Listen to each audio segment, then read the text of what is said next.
Bonjour Xavier. Yo. Cette intro est validée, 100%. On la garde jusqu'à la fin, Magnifique. pour le plus grand bonheur. Bon, Très cher. Qu'est-ce qui s'est passé? regardez là-bas. Ah, bonjour Xavier. Bon. Bon les amis, l'heure est grave. L'heure est très grave, comme à chaque fois. Parce qu'on est encore plus épuisé que l'autre fois. Ouais, ça c'est vrai que bon. Ça, Allez. ça va pas aider. Mais force à nous. Ouais, force à nous, force et honneur. Bon, depuis la dernière fois qu'on s'est vu, il y a 2 journées qui se sont passées. On va quand même pas faire une vidéo tous les jours. Hein. Ouais, laissez-nous, on est en vacances, ok? On a des visites à faire, quoi. Et du repos à prendre, Accessoirement. accessoirement quand c'est possible. Ouais, donc on va vous retracer les événements de notre 2e journée à Phnom Penh. 2e journée sur les 4 finalement. On s'est extirpé du lit. Et on a décidé, pour faire une première visite de la journée, d'aller à la prison S21, qui est un incontournable vraiment de Phnom Penh. Sur le chemin, on a pu se rendre compte un petit peu du contraste qu'il y a entre la pauvreté extrême qui peut exister au Cambodge et les super malls, super équipés, high-tech, construits par les Chinois, on est d'accord, pour les Chinois et les personnes huppées du Cambodge. Et donc oui, on est arrivé au U-Mall. On est entré, ça nous a intrigué, il était marqué Player Alors, One. on s'est surtout arrêté devant Player One. Ouais, c'est ça, Player One. Et donc on s'est dit, on va aller voir, hein, parce que chez nous, Player One, c'est les magasins, hein, jeux vidéo, tout ça, ça nous intéresse. Et en fait, bah non, c'était une salle d'arcade. Ouais. Mais par contre, super, elle était super quoi. Moi, j'aurais aimé avoir une salle d'arcade comme ça en Belgique. Il y avait que des jeux qui donnaient envie. Et bah ouais, c'était super bien. Puis il y avait un petit toboggan. Je me suis laissé tenter. Hein. Preuve en image.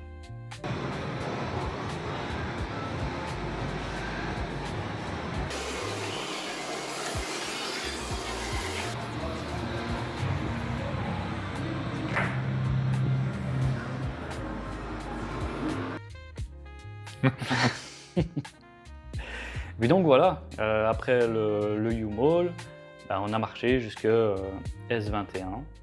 Et là, changement d'ambiance. Là, on passe du Du rire aux larmes. un petit peu Vraiment, ça. vraiment. Donc, si vous connaissez pas, en tout cas, c'est comme Xavier l'a dit, un must to see. C'est pour se rendre compte un petit peu des terribles choses qui se sont produites. Une page rouge, si on peut dire, des Khmers rouges, justement. C'est ça, quoi, le génocide orchestré par les Khmers rouges, donc dans les années 70, donc c'était il n'y a pas si longtemps, cette mémoire d'homme. Donc on a été visiter cette prison qui était à la base une école. Et donc voilà, pendant les années 70, ça a été transformé en prison et donc en lieu de torture. Parce que les Khmers rouges avaient quand même dans la sale idée d'éradiquer finalement Tout ce qui était une partie de leur intellectuel, propre, opposition au régime. c'est ça, une ce partie genre de de leur choses. propre peuple. Après, il y avait plusieurs autres prisons du même style, mais le S21, c'était vraiment le summum du summum. Ouais, c'est ça. Écoutez, c'est un endroit à faire quand vous passez à Phnom Penh. Maintenant, il faut avoir le cœur accroché quand même. C'est un musée dédié à la mémoire de cette période assez noire, assez sanglante pour le Cambodge. Mais oui, si vous êtes dans un mauvais mood, choisissez un autre jour. Allez-y quand vous êtes dans un bon mood, parce que quand vous ressortez de là, il n'y a pas de filtre. C'est un musée sans filtre. Sans rentrer dans les détails, il y a quand même des photos qui sont assez trash à regarder. Assez trash. Si vous prenez l'audio guide, il y a quand même des témoignages qui sont assez poignants. Si vous faites attention au sol, vous remarquerez encore des traces de passage, pas dire des traces de sang. Et bon, ouais, il y en a. Et voilà, après, chose assez cool, il y a quelques enfants qui ont survécu au carnage, et il y en a un survivant donc de la prison S21 qui est toujours en vie aujourd'hui et qui se trouve là à la sortie de la prison et qui vend son petit livre, son témoignage. Et donc ouais, ça je trouve ça vraiment cool. Ça fait un petit peu, ça rajoute un plus, je trouve. Après S21, on a fait un retour sur le marché non identifié qu'on avait trouvé le premier jour. Et donc, on y a mangé des choses nouvelles, Oui, notamment cette viande de porc légèrement croquante sur le dessus, un peu C'est ça. caramélisée. ouais. C'était vachement bon. ouais. Qu'est-ce que tu as pensé des brochettes de bœuf qu'on avait pris? Brochette de bœuf, je trouve que ça allait. Ouais, Franchement, c'était une bonne partie de bœuf. Il n'y avait pas de souci. Je ne sais même plus combien ça nous avait coûté d'ailleurs. Au total, je crois qu'on était à 18 000 Khmer. Ok, donc Non, Reals, pardon, excuse-moi, monnaie Khmer. Ah, parlons de ta première consommation de brochettes de poulet au Cambodge. j'avais déjà mangé du poulet, mais là pour le coup, c'était des cartilages de poulet. Mhm. On est d'accord. Bah, c'est pas vraiment le cartilage, c'est juste que la viande à certaines zones est un peu plus, on va dire, dure à Mhm. mastiquer, un peu plus caoutchouteuse peut-être. C'était peut-être pas les meilleures parties du poulet. Mais voilà. Et on a bu notre noix de coco. Ouais, Donc le mec, il prépare sa noix de coco avec sa machette, tchac tchac tchac. Il la décapsule, si on peut dire ça comme il ça. reste plus qu'à planter la paille dedans. C'est ça, quoi. Tu plantes la paille dedans et pour ceux qui n'ont jamais bu de jus de noix de coco, en fait, C'est de ça n'a pas le goût de noix de coco finalement. T'as l'impression de... Je sais pas, quand je buvais, j'avais cette image, tu sais, t'as lavé ta salade, tu bois l'eau avec laquelle t'as lavé la salade, quoi. Il y a un petit arrière-goût un peu légumineux, voilà. C'était intéressant, c'est pas mauvais du tout. Surtout que c'est plein de bonnes choses, hein, évidemment. L'expérience, et là, c'était $1 par personne. Ouais, $1 pour notre là-bas. coco, $1. Le jour est tombé. En tout cas, la nuit est tombée. Ouais, Et donc, on a pris la direction de Night Market, encore une fois. mais sur le chemin. Et sur le chemin, on a découvert un petit... Enfin, pas un petit. C'est un beau restaurant de quartier.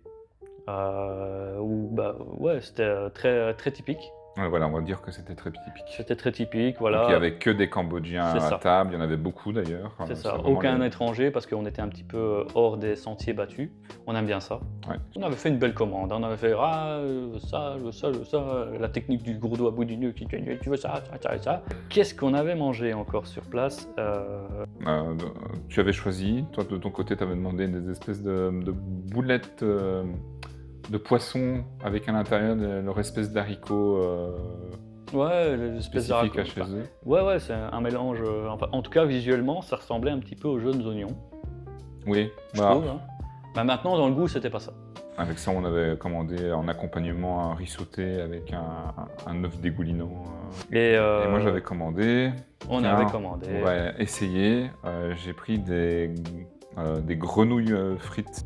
Voilà, chez nous, on aime bien manger les cuisses de grenouille. Ben là, C'est la grenouille complète. c'est la grenouille complète. Malheureusement, Elle n'est jamais arrivée. elle n'est jamais arrivée. La commande n'est jamais arrivée. De toute façon, on avait suffisamment mangé, donc c'était très bien comme ça.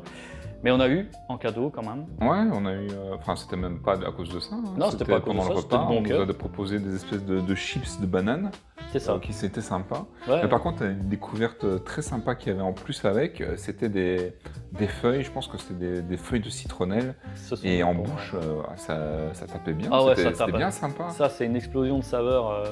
La C'est feuille la de première fois que citronnelle. je bouffais ça, moi. Et donc, voilà, comme on était de toute façon sur la route de Night Market, on voulait terminer la soirée, on a terminé à Night Market. Mais sur le chemin, est-ce qu'on a vu ou trouvé quelque chose? Oui, bien sûr, parce que c'est une belle décoration qu'on a là aujourd'hui, mais effectivement, quand on avait été au marché non identifié, Alex a craqué son portefeuille, hein, que t'as payé quoi en tout $2 peut-être, et il nous a acheté quand même pas mal de légumes qu'on va pouvoir faire une petite dégustation à l'entracte des 2 journées. J'ai hâte. Fantastique. Fantastique, j'ai hâte. Moi aussi, j'en suis sûr. Et donc, comme tu le disais, après que j'ai acheté tous mes fruits là, on a été. Bah oui, on se au Night dirigeait Market. vers Night Market et là, de toute façon, c'était pour chill un petit peu. Il y a vraiment une bonne ambiance au Night Market et évidemment, terminer moi par mon jus de canne et toi par ton milkshake. De mangue. Milkshake de mangue, évidemment. Parfait. Et donc voilà, on est rentré et là, on est tombé comme des petits cacas. Et donc voilà, ça acte la fin de la deuxième journée qu'on a passée ici à Phnom Penh au Cambodge. Et donc, on va passer à la dégustation. Je te propose de peut-être commencer par ce qui est peut-être un peu très différent par rapport à ton palais, pour aller vers quelque chose qui est un peu plus sucré, peut-être un peu plus doux et sympa à découvrir, ok? Ok. Bon, je pense que le pire pour qu'on puisse commencer, en fait, c'est cette petite chose-là. Et donc, en fait, ici, ce sont des aubergines vietnamiennes. Donc, normalement, on les utilise pour la cuisine. Alors, tu peux peut-être essayer d'en manger un petit bout pour voir quel goût ça a, mais le goût d'une aubergine crue, bah, tu vas avoir probablement un peu le même goût, quoi. Est-ce que c'est bon quand c'est pas cuit? T'es pas obligé de tout manger, hein. On va voir ça. Hein. Non, c'est meilleur parce que je pensais. Écoute, pas vraiment d'odeur, on va voir le goût.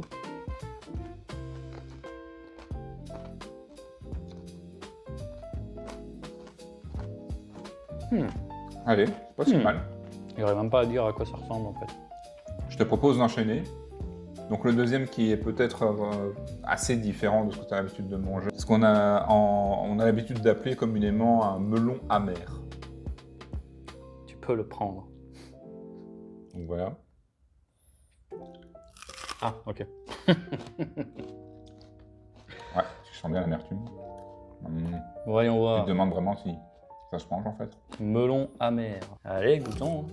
Je crois que je veux dire par contre c'est pas nécessairement une bonne surprise, mais en même temps c'est amer.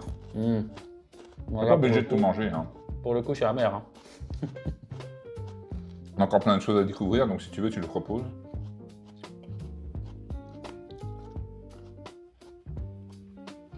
Amer. Après, par la suite, tu l'as sûrement déjà vu au marché quelques fois. Grosso modo, c'est un petit peu, ça ressemble un petit peu à une pomme. Ouais, effectivement. Dans l'aspect, ça ressemble à une pomme. Mais est-ce que ça a le goût de pomme? Ça ressemble un petit peu à une pomme. Oh! Ça, pour le coup, c'est très bon. Allez, parfait. Ouais, c'est un peu la texture d'une pomme. Le goût est plus fort. T'as pas l'impression que c'est le goût de la pomme, mais c'est la texture de la pomme, je trouve. Non, c'est vrai. On dirait que c'est une pomme qui a été agrémentée avec plein d'autres saveurs, en fait. Je te propose pour la suite de manger les pommes de pierre. Des pommes de pierre. Ouais. C'est un peu comme un litchi. Donc je te propose de croquer dedans. Tiens, petite poubelle. Et à l'intérieur, bien sûr, C'est t'as pour un vomir. noyau. C'est pour vomir, c'est ça? Donc tu tapes dedans, tu fais un clac. Ok. Là, tu enlèves la cosse. Tu vois, on dirait un litchi. Hein. Ah, ouais. Voilà. Tu tapes en bouche. Ok. Et tu manges pas le pépin. Ah, et un pépin en plus. Putain, on dirait vraiment une pomme de terre. Une toute petite pomme de terre pour le coup. Tu lui donnes juste un croc, hein. Faut pas le mordre trop fort. Et après, Ok. tu le dépiotes. On a oublié le pépin. Sérieux. Bah écoute, c'est pas mauvais. Ok. Numéro 5 alors. Hein. Alors, tiens, prends une moitié. Alors, ça ressemble à un concombre. C'en est un. C'est un concombre. Hein? Ça, pour le coup, j'adore les concombres. Concombre. Ouais, Écoute, on avance là. Donc ici, bon, je n'ai pas réussi à te trouver des jackfruit encore dans leur cosse. Donc tu vas avoir le plaisir de pouvoir les manger déjà dépiétés. Tu fais attention, encore une fois, s'il te plaît, car à l'intérieur, il y a un pépin. Ne te casse pas les dents. Alors, ça ressemble à ça. Bon, on ne sait pas le décrire à la caméra, mais c'est probablement le truc qui sent le plus fort quand tu le gardes. Ok. Ouais. Ok, le goût est surprenant parce que finalement c'est sucré. Oui. Alors que ça, à l'odeur, tu peux pas identifier que c'est sucré. Ouais, parce qu'un petit peu à l'instar du durian là, Ouais. ça sent fort. Et là, ça sent quand même moins fort, hein, faut pas déconner. Allez. Au pif, pas validé, mais au goût, validé. Ok. Au pifomètre. Allez, courage, il reste encore 4 à tester. Allez. C'est bien, ça fait plein de vitamines en plus. Alors là, pour le coup, je vais t'en proposer un que j'ai encore jamais mangé, donc je vais te découvrir avec toi. C'est le bébé mangue. C'est une toute petite mangue verte. Donc je l'ai découpée en 4. Comme c'est une mangue, je vais peut-être essayer de te proposer de ne pas manger à la pelure, mais essayer de manger à l'intérieur. Plutôt racler l'intérieur. Voilà. Allez. Game. C'est hyper acide. Ouais, Acidulé. C'est pas un citron, mais c'est très acidulé. Après, ça ne sent rien du tout.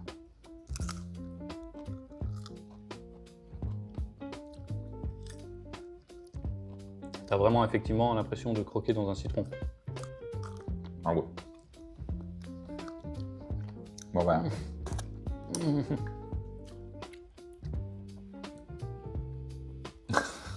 Ok, te force pas à le finir alors si t'en veux pas. Ah, j'aime bien, merci.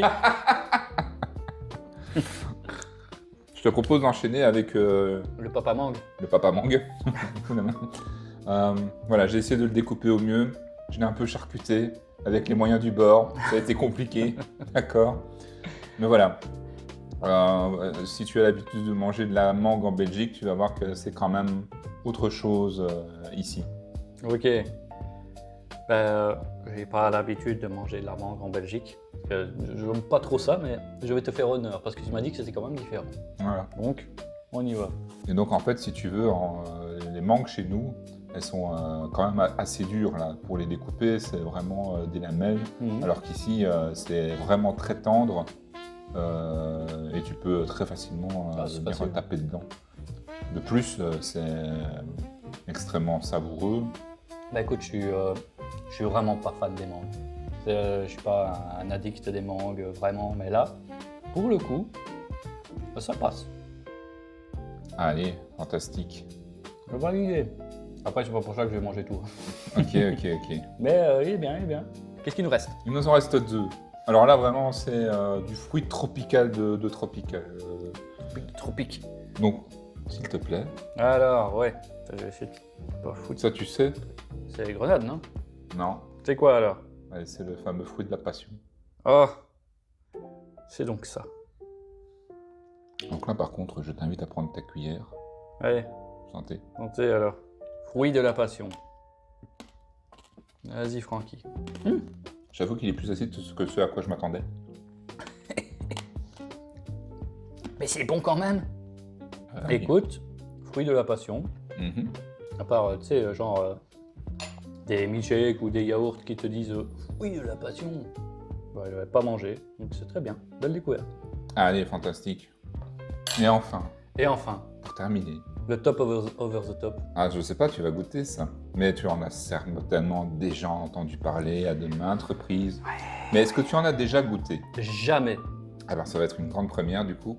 Je t'ai choisi le fruit du dragon de couleur rose-rouge. Sache qu'il en existe aussi une version blanche. Ça dépend selon les goûts, si tu préfères le rouge et le blanc. Je crois que d'habitude les gens préfèrent le rose parce que c'est un petit peu plus sweet peut-être. À moins que ce soit un effet placebo, je ne sais pas trop. Tu vas m'en dire des nouvelles.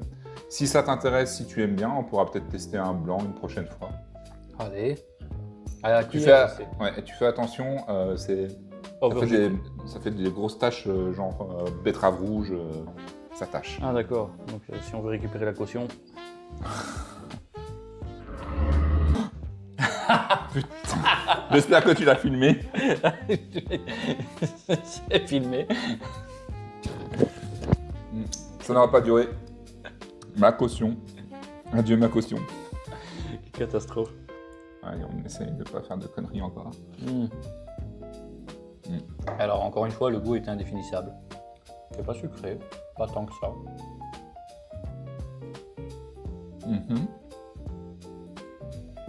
Écoute, c'est pas mauvais.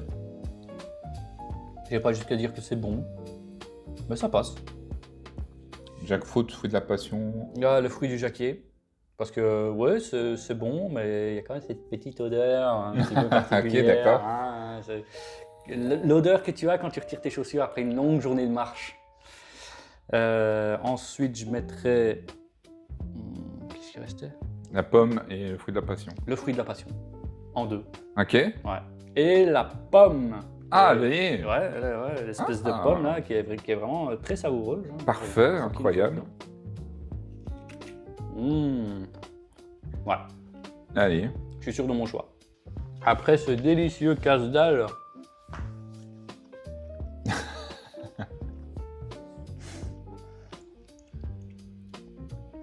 Il y a le top 1 là qui reste dans la bouche. Il y a le top 1 qui me reste de... Ouais. Je dis donc, après ce délicieux casse-dalle, on a entamé la 3e journée à Phnom Penh. Donc c'est celle d'aujourd'hui. Et donc on a essayé de faire un petit concentré des choses à visiter, les petites choses à visiter au centre de Phnom Penh. Et donc on a commencé par le monument de l'indépendance. Qu'est-ce que tu as pensé du monument de l'indépendance qui se trouve au milieu d'un rond-point? Écoute, incroyable, Must-to-see, c'était wonderful. Oh, j'en ai pris plein les yeux, je rentrerai avec un sentiment d'accomplissement personnel. Non, c'est totalement faux. C'était très lambda. Il est au milieu de la route et tu te dis, ok, il est là. Il existe, il a le mérite d'exister. Bah, ça aurait peut-être été plus intéressant si on pouvait au moins s'approcher. Là, tu regardes de loin, à travers une nuée de véhicules, de tuk-tuk, c'est un peu assourdissant aussi. Mais bon, voilà, il a le mérite d'exister et bah, c'est quand même un centre d'intérêt très important. Hein. C'est le monument c'est le monument de l'indépendance du Cambodge. Donc, allez, je pense que c'est un must-see quand même. Puis surtout que bah, juste à côté, on a fait le monastère de Wat Lanka. Lanka. On avait cru comprendre que c'était un truc à visiter vraiment absolument, mais en fait, tu rentres dans une avant-cour. Ouais, c'est ça. C'est très joli, hein. Ça, il n'y a pas de souci. L'architecture est vraiment superbe. Mais voilà, c'est juste ça. Tu rentres dans la cour et tu comprends qu'en fait, il y a même un gars qui passait en tuk-tuk et qui nous a dit ah non, en fait, c'est réservé aux moines. Donc en fait, notre place n'était pas là, quoi. C'est un lieu de prière et de méditation. On est juste entré dans l'enceinte, l'avant-cour, hein, vraiment le parking, si vous voulez, du monastère. Et voilà, et on ne pouvait pas aller plus loin, malheureusement. À vérifier les dires du tuk-tukman parce que je suis pas sûr de ce qu'il raconte. Ouais, souvent j'ai l'impression qu'ils nous disent mec, c'est dommage, t'arrives à ce moment-là, tu vois, quand par exemple on passe devant le palais royal, ah mais c'est fermé, c'est dommage, mais viens par exemple, moi je te fais un tour à 10 $, tu vas voir ça et ça, le palais des touristes des cons. Voilà quoi. Justement, par exemple, ici, il était en train de surenchérir en disant ah mais si vous voulez, venez, je vous emmène au temple doré pour visiter. Alors moi personnellement, je suis pas fanat des temples faits pour les touristes, donc je suis pas sûr de vouloir m'y rendre, ne serait-ce que par curiosité. Ouais.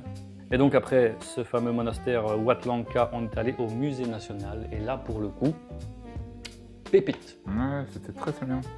Pour si jamais vous posez la question, nous on est rentré, c'est 10 $ l'entrée par personne.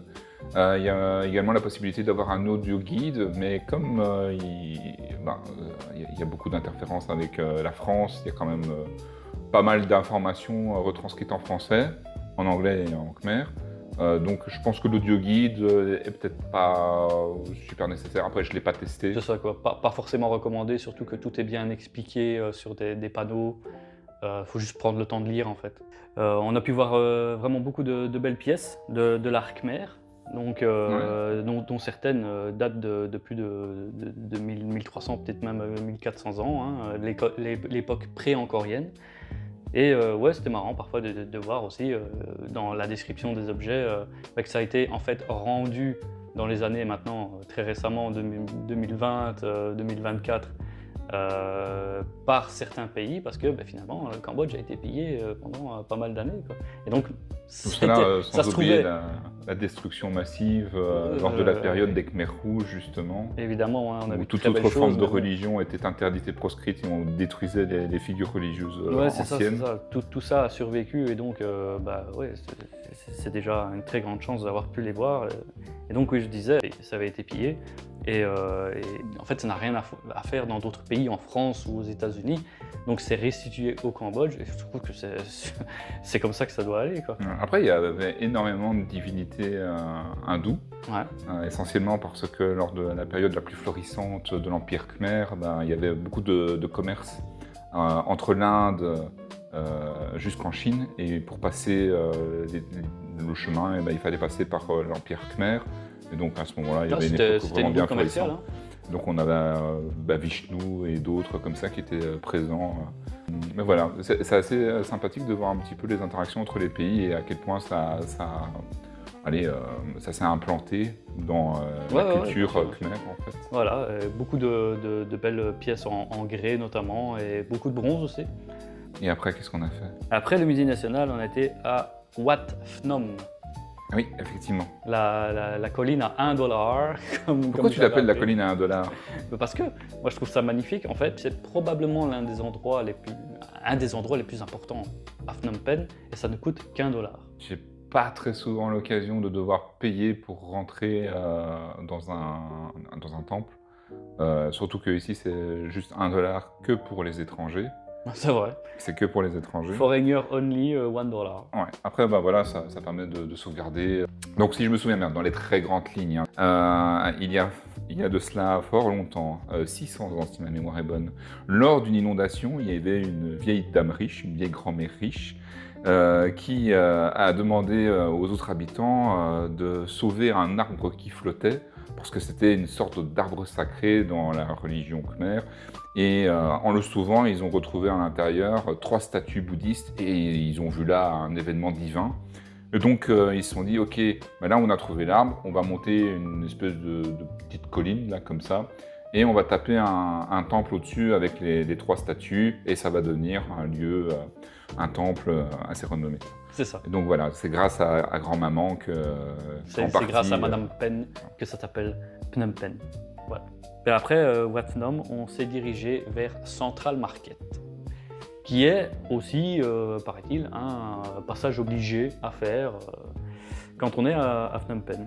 Et donc, moi, j'ai été relativement déçu parce que finalement, c'est un marché comme on en a déjà vu plusieurs ici, mais c'est un aimant à touristes en fait. Juste parce que le bâtiment est beau, c'est un peu art déco, période art déco, donc c'est un peu quand t'es dedans, t'as l'impression d'être aux Galeries Lafayette version AliExpress. Mais sinon, non, ça reste un marché classique et j'ai pas bien compris tout le tatouin. D'accord, c'est un bâtiment un peu historique. Déjà, quand vous arrivez dans ce marché-là, on va vous accoster. Ouais, viens voir, regarde, j'ai des souvenirs, des articles, pas cher, allez, je te fais truc. Ouais, c'est ça, pas cher, pas Mais cher. quasiment à tous les stands, quoi. Ça, c'est un peu chiant. Ouais, Parce que lorsqu'on va dans les autres marchés, on n'a pas cet engouement, les gens ne viennent pas t'accoster pour te dire viens acheter, ou très peu. Ouais, une technique de vente un petit peu agressive et surtout, je veux dire, c'est bon quoi. En fait, tu peux pas t'arrêter à un stand pour un petit peu regarder que t'as le vendeur qui te saute dessus. Ah, wanna buy, sir? Hello, sir? Hello, come back, sir? Wanna buy? Non, t'as plus envie de t'arrêter en fait au final. Donc voilà, Central Market. Ouais. Donc voilà, et après Central Market, la nuit était en train de tomber et donc. Qu'est-ce qu'on a fait? Comme d'habitude. Le traditionnel night market pour terminer la soirée. Et là, pour le coup, c'était 2 jus de sucre de canne. Mais d'habitude, c'est la dernière chose que l'on fait avant la fin de la journée. Ouais. Cette fois-ci, on a fait autre chose. Ouais, cette fois-ci, il y a eu un petit bonus en rentrant parce que on est dans un hôtel relativement un petit peu huppé. Hein, et donc, on a une piscine en rooftop. Et donc, on en a profité pour, déjà pour voir à quoi ça ressemblait, parce qu'on n'avait pas encore été. Et on a fait quelques longueurs comme ça, à l'aise, pépère, chill, et admirer la vue du 39e Du 39e étage. 39e étage. Mais donc voilà, c'était donc le résumé donc, de notre jour 2 et jour 3 à Phnom Penh. Il reste demain au programme, comme d'habitude, on ne sait pas. Mais on va bien finir par trouver. Comme ça la douche? Alors non, mais par contre, tu vas finir de manger tes fruits. Ah merde. Voilà, je vais finir de manger mes fruits.